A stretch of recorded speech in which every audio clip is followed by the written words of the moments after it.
So we're back at it again with the CBR article. Dragon Ball. 10 things about Ultra Instinct that makes no sense. Ultra Instinct may look flashy, but beyond that, does anything about the latest transformation even make sense? So basically, I'm going to try to look at what their arguments are and see if I could try to go against their argument, I guess. It's think of it as a debate, I guess, even though they can't really defend themselves because it's just an article. I guess let's make it simple. It's a debunk video, all right? Not really anything to be debunked other than their what they think of the form or whatever. But it's whatever. I guess I'm just answering their fucking questions, all right? Enough with the specifics. You guys know what it is. Let's go. Ultra Instinct was definitely one of the cooler developments in Dragon Ball Z. Automatically, the person writing this isn't a Dragon Ball fan. All right, let's just make that clear. They obviously don't know what they're talking about. How do you make a mistake like that? Ultra Instinct is one of the coolest developments in Dragon Ball Z. I've seen every single episode of Dragon Ball Z and every single Dragon Ball Z movie. I don't remember Ultra Instinct being in Dragon Ball Z. Well, let's continue. But it also raises a lot of questions. Unlike Kaioken and the various variations of Super Saiyan, Ultra Instinct is in a class of its own for many reasons. Obviously, let's see. Many fans are divided about this new power, and there's a lot of debate about how exactly Ultra Instinct works. Ultra Instinct definitely has some awesome elements, and almost everything in the Dragon Ball Z universe is bound to spark some debate, especially with such a large fan. You mean Dragon Ball universe, alright? Let's not just limit this to Dragon Ball Part 2, alright? You know, it's Dragon Ball universe. That being said, when it comes to Ultra Instinct, there are definitely some points that need to be addressed. Ultra Instinct comes out of nowhere. That's interesting. Alright, I want to hear what they have to say, and then I want to see if I could have a counter argument. One of the most common complaints about Ultra Instinct is that it seemingly came out of nowhere. Unlike Kaioken and the first Super Saiyan transformation, there wasn't a whole lot of build-up. Just when Goku needs it most, he seems to pull out Ultra Instinct out from behind him to save the day. So was Ultra Instinct just a way for writers to dig themselves out of a dead end? After all, it seems like nothing was even remotely capable of defeating Jiren until Ultra Instinct. So let me tell you why. In a way, if you're looking at this at a basic standpoint, and if you compare it to the manga, it sort of makes sense where they're coming from. If you read the Dragon Ball Super manga, the way Goku achieves Ultra Instinct is a bit different. He watches Master Roshi fight Jiren, and Master Roshi tells him, like, remember what each of your masters in the past told you. There's one thing that everything that you've been taught has in common. Combine all of that. And then he says, watch. And then he just dodges all of Jiren's attacks. So Goku remembers King Kai, Kami, Roshi, Whis. And then he does it not just on a mental level, on a spiritual level. And Ultra Instinct just seems to trigger. Ultra Instinct sign. And he seems, Goku, it makes sense. But the way the anime did it, it was so awesome. Like, you think he's dead, and then Bae comes out of nowhere, and he doesn't speak. He's almost like a different person. He's not even conscious. He wasn't conscious when that happened. On the manga, he was still conscious, so he wasn't conscious. But they're wrong when it said it came out of nowhere. And there was build-up for Ultra Instinct since Dragon Ball Z Resurrection F. There was build-up. They weren't paying attention when Goku and Vegeta were training with Whis. Look at that scene at the beginning of the movie. So there was build-up. There was definitely build-up. So they weren't pressing on it a lot, like constantly saying it, but it was definitely there. It was mentioned. So yeah, your argument doesn't stand. Next. Why does Ultra Instinct provide additional power? I'm not gonna lie, that's kind of a good that's a good question. If you think about what the form is, that really is a good question. Holy shit. Oh shit, this is gonna be a harder one for me. Just like any other transformation that Goku has gone through over the years, Ultra Instinct grants increased power. We're not even going to get into how this affects the official power level rankings, as by now they're completely irrelevant and confusing. What we're going to address is a seemingly illogical connection between Ultra Instinct and Goku's increased power. If Ultra Instinct is simply fighting without thinking, then where does the increase in power level come from? Shouldn't this transformation be solely rooted in increased speed and improved technique, rather than a boost in raw power? Wouldn't this make Ultra Instinct more interesting and unique than simply another increase in power? You know what? Oh shit, this is hard. They got a point. They really do have a point. All right, I can't even. Oh fuck, I hate this. But I'm gonna try to explain this as best I can. The manga separates the Dragon Ball Super manga did a good job with this. They separate fighting without thinking from Ultra Instinct. We stated that what Roshi was doing was similar to Ultra Instinct, but not the same. Ultra Instinct isn't just a mental thing, it's a spiritual thing, you know what I mean? It involves your ki. And I guess someone that has divine ki, I'm not saying that Ultra Instinct, I'm not saying that God ki is needed 100% to learn Ultra Instinct, but they describe it as a divine technique. And every character I've seen use it is related to divinity. Whis is an angel, and I'm pretty sure he probably has God ki, or unless angels have their own separate ki, but I'm pretty sure they have their own unique form of God ki. Goku's been using God ki for a while now, so I think you have to have God ki in order to tap into Ultra Instinct, like the actual transformation, I'm guessing. But with Sign, it was different. When he used Ultra Instinct Sign, he was actually weaker. If you remember when he fought Kefla commented on how his blows weren't doing much. But damn, man, this is really fucking. I hate this. I think they beat me, guys. I think they won. Ah, shit. But let's just say it's a divine technique. All right, it's a divine technique. That's all I can really say. It's divine. I'll just go back up. I'll just use my previous argument and just stick with that. There's a difference in Dragon Ball between fighting without thinking and Ultra Instinct. Let's just say it's the fucking God version of that. You know what I mean? Next. Generally speaking, every martial artist has Ultra Instinct. This is exactly what I just said.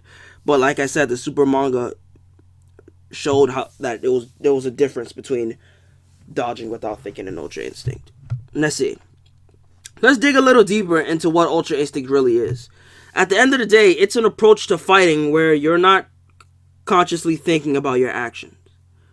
Hold on a second. Doesn't every master have some form of this? Trained martial artists in the real world have perfected their abilities to the point where they're not even thinking about what they're doing anymore. They simply let go and react instinctively. What they're saying is true, but it's not just martial artists. There's instances of this happening to your average person. I'm going to give you guys an example. This is an easy one. I'm pretty sure most of you have experienced this. You're in school, you're talking to your friend, you're fucking around, and your pencil flies off your desk. Your hand just flies and slaps the desk. It doesn't grab the pencil, but it slaps the desk, and you catch your pencil. You're not thinking. I guess that's Ultra Instinct. It's whatever. But when you consider the fictional universe of Dragon Ball, right? Please, Dragon Ball. Just keep saying Dragon Ball Z, where even the weakest fighters can move at speeds faster than the eye can follow. This becomes even more of an issue. The brain isn't even capable of processing information at that speed. So, aren't the majority of the Dragon Ball Z fighters already using from Ultra Instinct?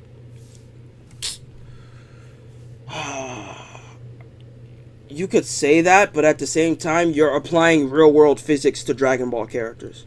The fact that they can move that speed and actually not crash into shit, like fly into shit, should already tell you that obviously their reaction time is fast.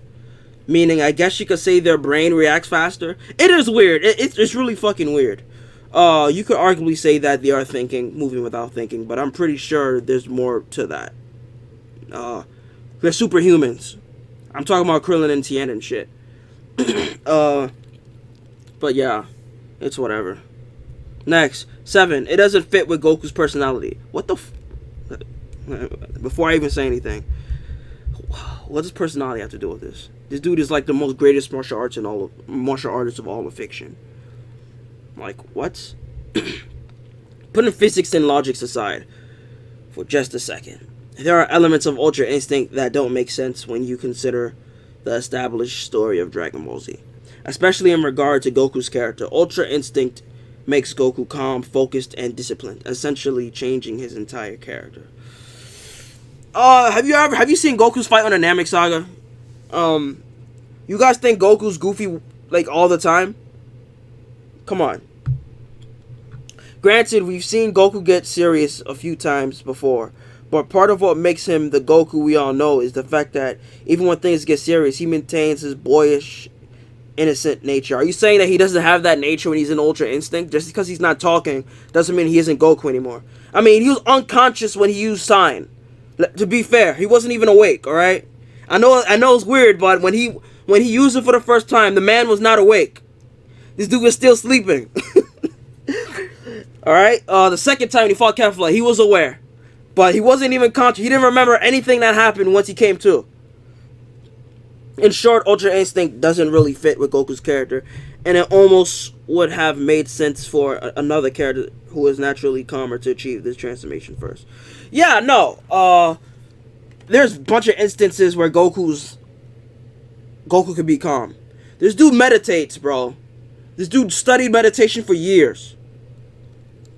When he was a kid, he did it before the World Martial Arts tournaments on Dragon Ball Z and the Buu Saga. This dude is the greatest martial artist. Anything like it doesn't make any sense.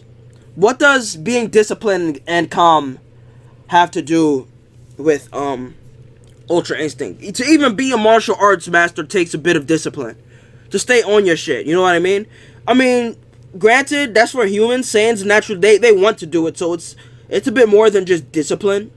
Because sometimes people as humans, sometimes there's going to be times where we don't want to do, there's going to be times where you don't want to get up and do that shit. But the discipline comes in where you get up and do it, even though you don't want to. But it is different for Saiyans. They're natural fighters, so it's, obviously he's always going to want to fight. But there's a bunch of instances where he's calm. So I call bullshit on this one. I don't think personality has anything to do with mastering Ultra Instinct. If you could calm the fuck down and chill out, be zen and shit, I'm pretty sure Goku's done that like a bunch of times in the past. Ultra Instinct is, it's whatever. This argument was dumb. This was a dumb one. Next, number 6. How did the Spirit Bomb trigger Goku's Ultra Instinct? Oh, all right. I already know. I already got your answer for this one. But let me hear your argument. That's not even a Spirit Bomb. That's a Kamehameha. That's when he fought Vegeta. Come on, man. Come on, man. You could have done better than that. You can't tell the difference between a Spirit Bomb and a Kamehameha. Come on. This dude doesn't know Dragon Ball. I'm going to find out who wrote this after I'm done. Holy shit. The first time we ever see Ultra Instinct is triggered by a massive Spirit Bomb that should have completely destroyed Goku. But why didn't this explosion spell the end for Kakarot? Well, many fans are asking the same question. The general consensus is that the Spirit Bomb triggers some form of survival. You already answered your question, asswipe! Survival instinct in Goku, allowing him to reach deep within his potential to unlock Ultra Instinct form. I probably shouldn't call them an asswipe. That was tasteful. That was tasteless. I'm sorry. This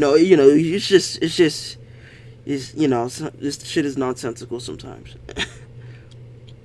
It sounds somewhat logical, but the exact details of how this process occurred have never been explored.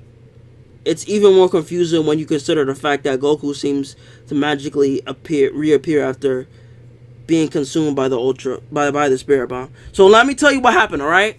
I'm going to tell you what happened. I'm going to make this easier for you. It is weird that Goku did disappear. Did it turn to a black hole? Was that a black hole? I need to watch, I'm pretty sure there's videos on YouTube that explain this. So let's assume that it was a black hole, alright?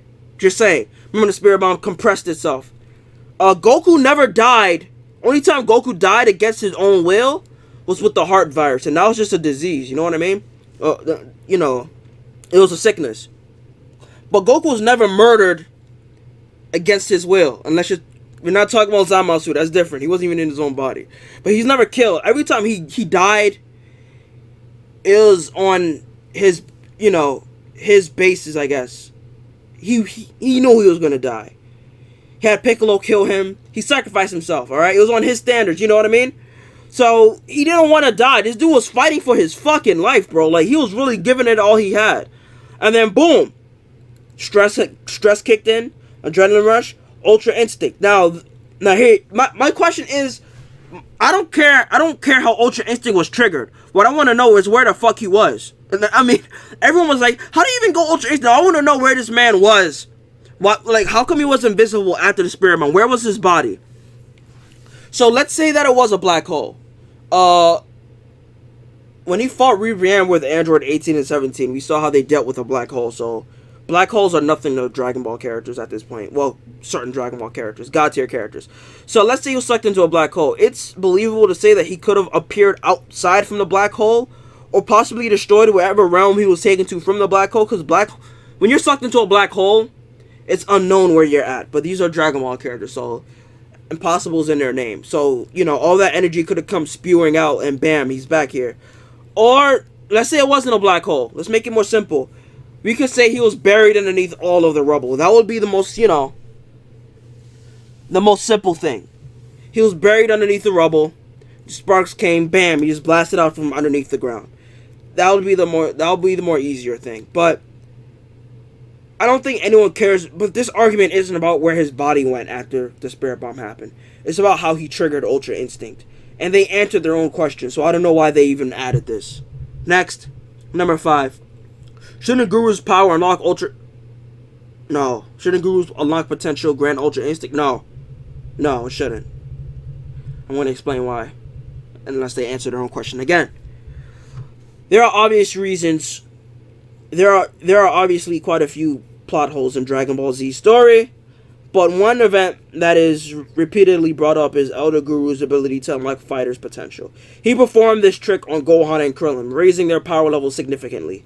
Since then, people have asked why Guru wasn't able to unlock forms like Super Saiyan Blue and... Oh, these people are so fun. Whoever asked that, you're not very smart, are you?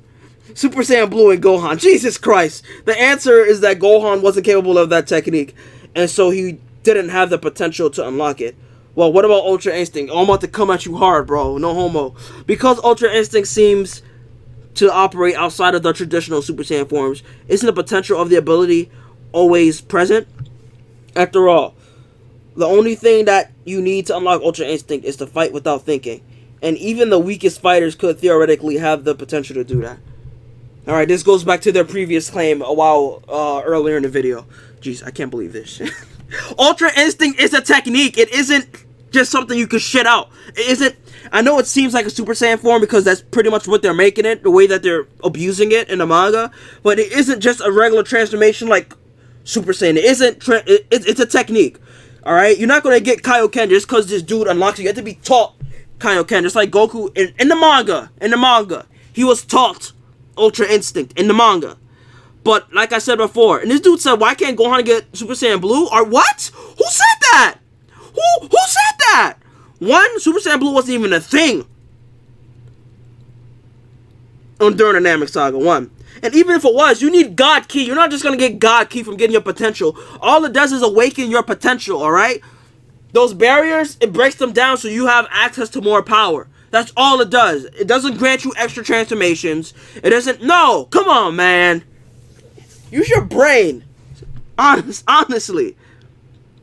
And like I said before, Ultra Instinct and fighting without thinking is different. Well, in the manga at least. But we could say arguably that it is different in the anime as well. Because it seems... it's a divine technique. Obviously, you need God Ki.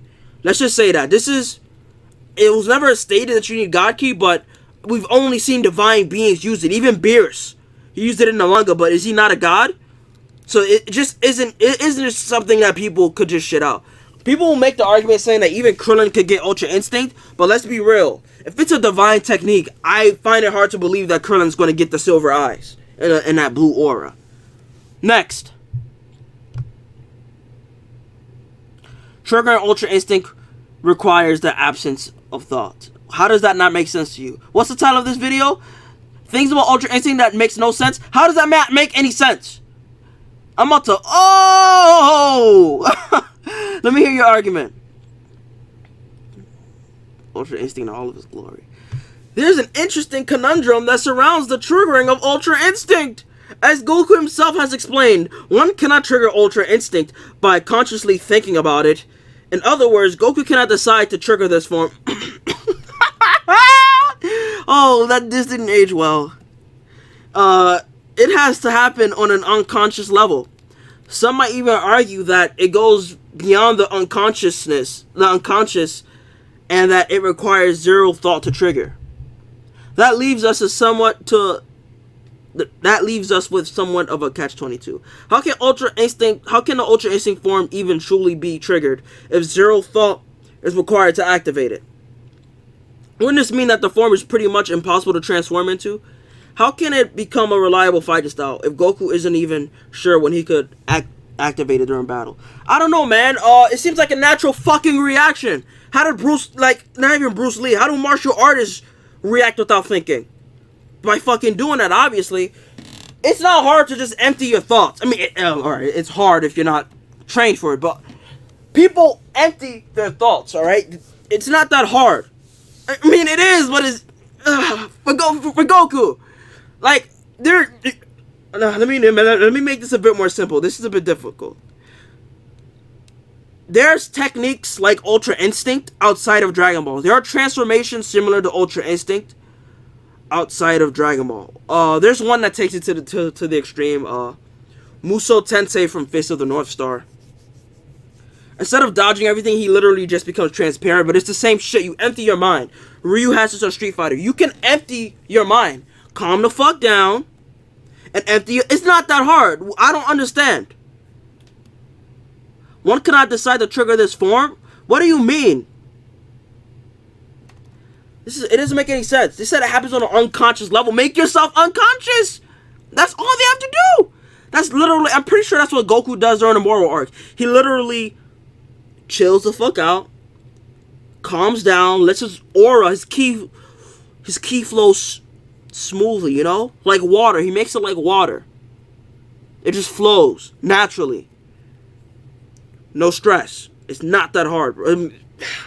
It's not that I'm saying it's not that hard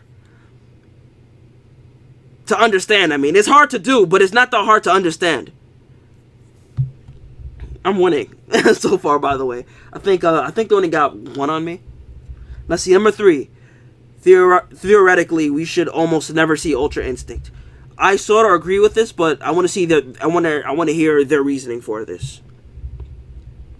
That brings us to another point. Ultra Instinct should be much rarer than it actually is in the series, because Ultra Instinct can only be triggered when Goku is up against some serious, like, threatening situation. Well, that was before he trained with mirrors. We should only see it when Goku is fighting opponents that are much more powerful than him. Since Goku is now among the strongest beings in the entire multiverse, we can safely say that Ultra Instinct should almost never appear. Of course, that won't be the case, since Ultra Instinct is basically the next Super Saiyan transformation, and we'll be seeing a lot of... That's it. It makes me sad, but they're right about that. It really is. It's just fucking disappointing. It's just very disappointing, but that's just reality of it. They're going to keep using Ultra Instinct because it's basically the new Super Saiyan. I was really praying that Goku would not go Ultra Instinct during the Moro arc. I was hoping that it wouldn't be involved. Like, there would be no Ultra Instinct. I wanted Ultra Instinct to not come for a period for like another 3 arcs. I wanted to be something that came out of nowhere, like, oh shit! Like, you know what I mean? Like, in a way, I just wanted people to forget about it, which is almost impossible because it's Dragon Ball. And YouTubers are going to be like, oh, is Goku going to go Ultra Instinct against this dude? But if you keep going against people's expectations like Toriyama did in the past, and not use Ultra Instinct, eventually people are gonna rule it out as an option. But it is the next Super Saiyan transformation, and they want money, and that's what they're gonna do. What they're saying is 100% true. The only reason why their argument doesn't stand is because of the manga. This probably came out before Goku's trained with mirrors, so I'm gonna leave them alone with this one. I'm not gonna violate. So I'll give them a free pass on this one, because that Ultra Instinct was about to be what they described it as until they just started spamming it, even on Dragon Ball Heroes. So it's very disappointing. So I'll let them have this one. Why does it turn Goku's hair white? Why not? I mean, I do like Sign better with the black hair, but why not though? Why not? What's the problem with his hair turning white? Let's see what they have to say. I mean, why does Kaioken turn Goku red? A lot of people really like the Ultra Instinct transformation, as it changes Goku's appearance in a pretty unique way. Over the years, Goku has gone through all kinds of transformations, which has given him yellow, blue, and red hair. Ultra Instinct does something completely different as it turns his hair white. No, it doesn't do anything different. It does the exact same thing by changing his hair white. How is it different? Yellow, blue, and red? Are they, like, it's just another color. Alright, let's go. The transformation also turns his eyes white. No, it turns it silver, by the way. Not white. His eyes turn silver. You guys alright? You guys need help? Broly's eyes are white. If he had white eyes, it would look like Broly. But I think his eyes are silver, bro. Come on. You're not colorblind, are you? Well, why does his hair turn white? Unlike the Super Saiyan transformation, the white color has nothing to do with the aura that surrounds Goku.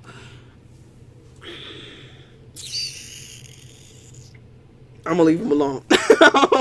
Wait, no, I'm not gonna leave them alone. Wait, hold on. Unlike the Super Saiyan transformation, the white color has nothing to do with the aura that surrounds Goku. It's not a Super Saiyan form. Why are you giving it? Why are you lumping it in with the Super Saiyan? It's not a Super Saiyan form. It's not. Just because it's marketed the same way as a Super Saiyan transformation, that doesn't mean it is a Super Saiyan transformation. It isn't. So obviously the aura is not going to be the same color as his hair. But they are right though. Every Super Saiyan transformation, their aura, except what? No, wait, hold up. Goku Black has pink hair and his aura's sort of chaotic purplish pink and purple. So I mean, there's purple in there. But Super Saiyan, it still goes with the color, I guess. But white and blue matches. It's not a Super Saiyan transformation, so you can't really, let's keep going. Of course, the real reason why Goku hair turns white is probably pretty simple. It looks cool.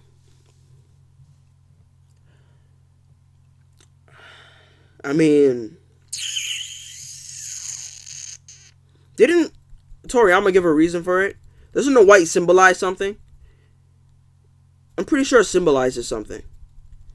Because Super Saiyan Blue was actually going to have white hair. But then, he said that it would be too similar to a future transformation. I'm not sure if he was talking about Murder Zamasu or this form. But the white hair obviously symbolizes something. It's blank. He's blank. Emptiness. Come on. Number 1. If Ultra Instinct requires calmness, then why is it so draining? Oh. You know what? They're right. I can't. Oh, shit. I mean, I didn't read their argument yet, but damn. I think they got another one, boys. Damn. Fuck! Let me read. Why is it so draining? Another reason why Ultra Instinct makes no sense is the fact that it's incredibly draining. This doesn't make sense because the transformation basically makes Goku a more efficient fighter.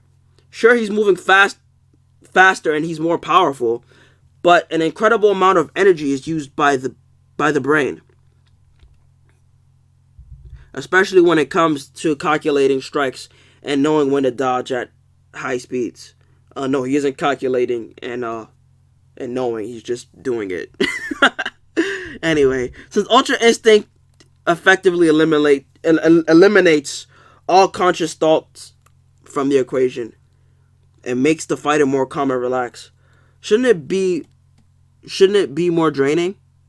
Wait, hold on. Did you say shouldn't it be more draining? What the what? I'm so confused. Holy shit! Hold on. Did they just contradict themselves? They're asking why the form is so draining, and you're asking it, and you're saying shouldn't it be more draining? What is your argument? You're asking one question, but your argument is saying that it should drain even more power than it does? What? You lose automatically. I don't even have to debunk this because you just spouted bullshit. What?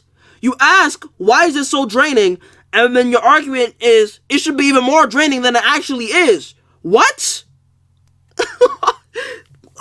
This is so dumb, bro. What the fuck? Yeah. I'm done. I'm done. Let me just, you know what? I didn't do a Naruto video yet on this channel, huh? This looks interesting. You know, I might do this in the future. But let's go up. Who wrote this? Who wrote this? Elliot? I don't want to butcher your last name. Is it Figueroa? Or is it Figueroa? Figueroa. I think it's Figueroa. Whoa, Elliot! Do your research, Elliot! You got comments, Elliot? Let me see what the comments said, Elliot. Here are a few things that only made me confused after reading this article. That's a lot of shit, but I didn't know people commented on this. You know what? Now that I know that there's a comment section, I could see if there's people that falls for this bullshit. I hope he doesn't fall for this bullshit. Oh no, he fell for it. Oh God. Michael Von, I'm not saying your last name. You fallen. You fallen now, my brother. Next, this dude. Someone who wrote this article, he gets it! Has clearly no knowledge of the Dragon Ball universe. He gets it! Why do idiots write about things not knowing? Oh wait, why do idiots write about things they know nothing about? That's my question. Alright, so two people they understand that this is bullshit. But there's always one that falls down. There's always a sacrifice. There's always a casualty. Well, that's pretty much it. I pretty much debunked everything this dude said. He had like one good point. The last one was just fucking stupid. I really didn't even have to debunk him. He just, there was no argument. That last one, I don't even know what that was. He contradicted himself. So I didn't have to argue with that.